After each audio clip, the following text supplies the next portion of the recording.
ఈరోజు అభినందనలు తెలియజేయడం జరిగింది. బీఆర్ఎస్ పార్టీ తరఫున గెలుపొందిన సర్పంచులు, ఉప సర్పంచులు, వార్డు మెంబర్లు అందరూ కలిసి ఈరోజు కలవడం జరిగింది. ముఖ్యంగా కేసీఆర్ గారి నాయకత్వంలో తూప్రాన్ మండలం అద్భుతంగా అభివృద్ధి జరిగింది. ఈరోజు మెదక్ జిల్లా కానీ తెలంగాణ రాష్ట్రం దేశానికి ఆదర్శంగా కేసీఆర్ గారి నాయకత్వంలో రూపుదిద్దుకున్నాం. 2 ఏళ్ల కాంగ్రెస్ పాలనలో పల్లెలను అధోగతి పాలు చేసినారు. 2 ఏళ్లలో పైసా అభివృద్ధి జరిగింది లేదు. కనీసం కేసీఆర్ గారు కొన్నటువంటి ట్రాక్టర్లలో డీజిల్ పోసే పరిస్థితి కూడా లేకుండా అయిపోయింది. పల్లెలు అపరిశుభ్రంగా మారిపోయినాయి.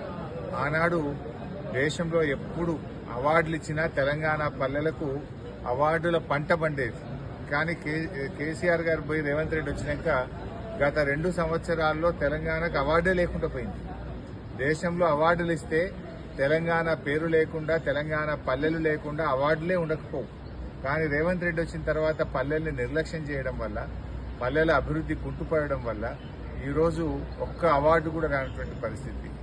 ఆనాడు పెట్టిన పల్లె ప్రకృతి వనాలు కానీ, డంపు యార్డులు కానీ, ట్రాక్టర్లు కానీ అన్ని మూలకు పడ్డటువంటి పరిస్థితి కనబడతా ఉంది. ఆనాడు కేసీఆర్ గారు రాష్ట్ర ప్రభుత్వం నుంచి ప్రతి నెల కూడా పల్లెలకు నిధులు విడుదల చేసేది.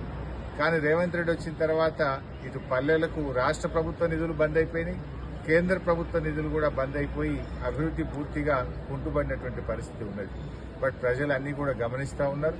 ఇవాళ అద్భుతమైన ఫలితాలు, కాంగ్రెస్ కు దిమ్మ తిరిగే ఫలితాలు ఈ స్థానిక సంస్థల ఎన్నికల్లో వచ్చాయి. కాంగ్రెస్ నాయకులు మొదటి దఫా ఫలితాలు చూసి షాక్ అయిపోయింది. 2వ దఫా ఫలితాలు చూసి మైండ్ బ్లాక్ అయిపోయింది. ఇక 3వ దశ ఫలితాలు ఇవాళ రాత్రికి వస్తాయి.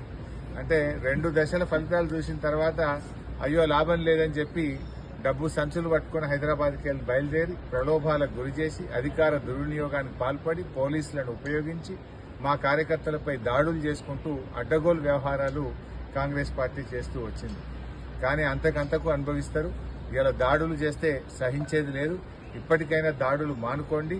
మా కార్యకర్తల జోలికి వచ్చినా, మా కార్యకర్తలను ఇబ్బంది పెట్టినా, బలవంతంగా మీరు పార్టీలో జాయిన్ చేసుకోవాలని చూసినా కూడా దానికి తీవ్రమైన పరిణామాలు ఉంటాయని చెప్పి కూడా హెచ్చరిస్తూ ఇవాళ బీఆర్ఎస్ కార్యకర్తలు, ఉద్యమకారులు మా వాళ్ళంతా కూడా ఇవాళ ఈ ఉద్యమకారులే నేడు సర్పంచులుగా, ఉప సర్పంచులుగా, వార్డు మెంబర్లుగా ఎన్నిక కాబడ్డారు.